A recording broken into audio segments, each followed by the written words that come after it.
Halo, jumpa lagi di channel Saham Online. Pada kesempatan kali ini kita akan membahas tentang indikator saham paling akurat.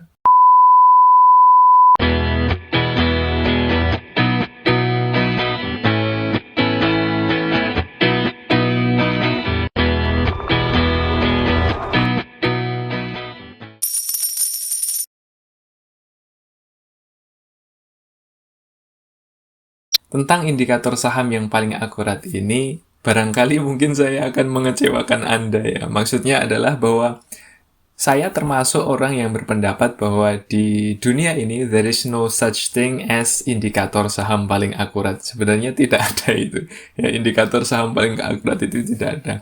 Yang ada apa? Yang ada semua indikator ini sebenarnya adalah akurat. Cuman bagaimana rekan-rekan bisa menggunakannya atau tidak. Kalau rekan-rekan tidak menguasai sebuah indikator, bagaimana cara mengoperasikannya, bagaimana karakternya, terus bagaimana kita harus menempatkan diri ketika indikator menunjukkan sesuatu, maka itu tidak akan bisa akurat. Tapi ketika kita bisa menguasainya, maka itu akan sangat akurat. Artinya apa? Artinya rekan-rekan harus berpikir bahwa dasar dari semua ini adalah kemampuan rekan-rekan dalam memahami sebuah indikator. Ketika kita ingin menggunakan sebuah senjata ya, jadi indikator saham ini adalah senjata kita, ibaratnya dalam tanda kutip senjata perang kita dalam dunia trading ini. Kalau kita tidak menguasai senjata ya susah, kita mau gimana caranya dapat untung. Indikator-indikator yang sudah terkenal seperti Bollinger Band, Stochastic, MACD, OBV, Ichimoku itu diciptakan oleh orang-orang yang sangat expert di bidang trading ini ya. Jadi ketika dia menemukan indikator ini, maka dia sudah melalui percobaan ilmiah yang cukup banyak ya, empiris ya. Dan dengan percobaan itu dia kemudian menggunakan menetapkan indikator itu menjadi indikator yang sangat akurat menurut dia. Bollinger Band itu kaya ya dari Bollinger, lalu penciptanya Stochastic juga kaya lewat Stochastic. MACD juga begitu, OBV juga seperti itu, dan semuanya juga sama. Ichimoku juga. Nah, yang jadi masalah adalah ketika kita tidak bisa menerapkan ilmu-ilmu trading plan, ilmu-ilmu indikator saham ini ke dalam trading kita. Itu menjadi masalah.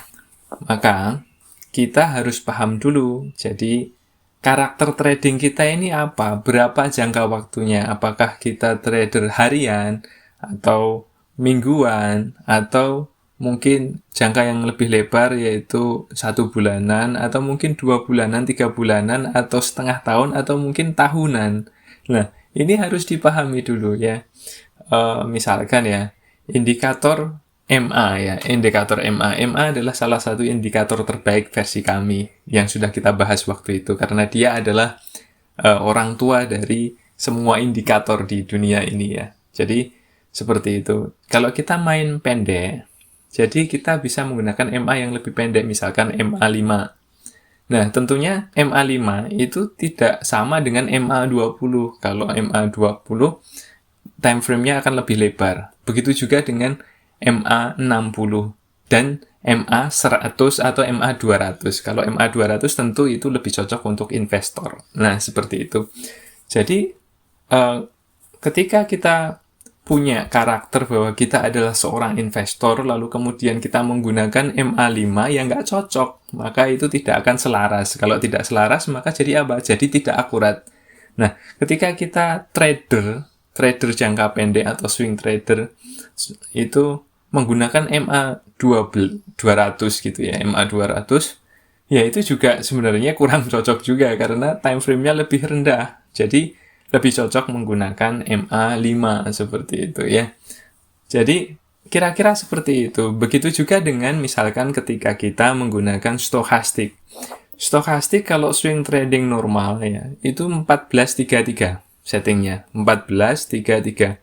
Kalau kita pengen yang lebih smooth lagi dengan time frame yang lebih lebar, maka kita bisa menggunakan barangkali 20-55 atau 15-55 seperti itu. Dan ada juga kalau pengen lebih pergerakannya itu lebih sensitif, lebih time frame lebih rendah, barangkali seminggu lepas gitu, seperti itu, maka kita bisa menggunakan yang namanya stochastic slow yang 533 seperti itu. Itu adalah salah satu contoh bagaimana cara menggunakan indikator saham secara akurat, ya.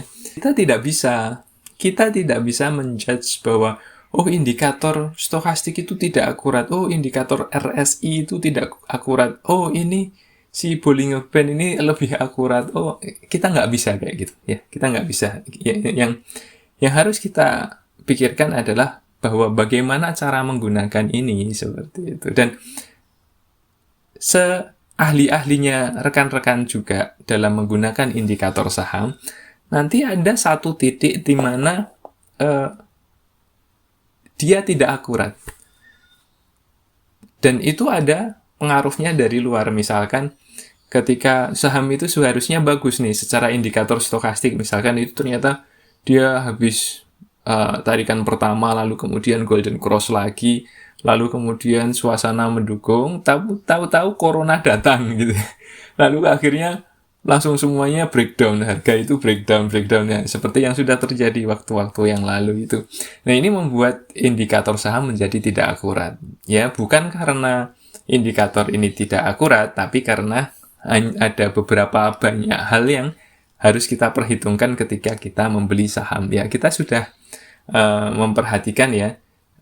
Di video sebelumnya kita sudah membahas bagaimana cara menganalisis saham. Nah, ini penting, rekan-rekan harus memahami ini dengan baik.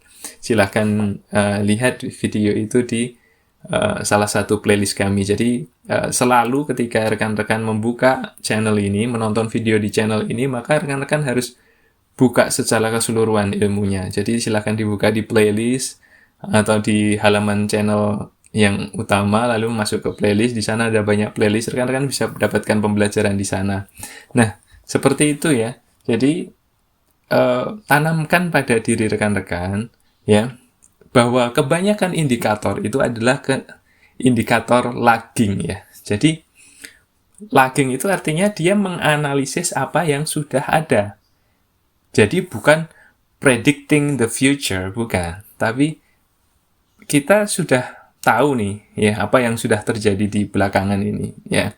Lalu kemudian dari kejadian-kejadian itu, maka dengan indikator ini kita bisa menyimpulkan, ini kira-kira bakalan terjadi ini. Jadi seperti kita mau keluar rumah, kok ada mendungnya itu tebal, ya, gelap sekali. Itu ada kemungkinan besar nanti akan terjadi hujan. Nah, padahal belum tentu hujan juga, seperti itu. Maka itulah sebabnya kita menggunakan manajemen resiko dalam investasi saham atau trading saham itu. Nah, ini harus dipahami hal-hal semacam ini. Supaya rekan-rekan bisa survive di dunia trading ini. Kira-kira seperti itu, ya, bagaimana kita harus memahami indikator saham itu. Jadi indikator saham ini hanyalah sebuah tool atau senjata buat rekan-rekan semua. Jadi keberhasilan senjata ini digunakan untuk trading itu tergantung bagaimana rekan-rekan mampu memahaminya atau tidak, seperti itu.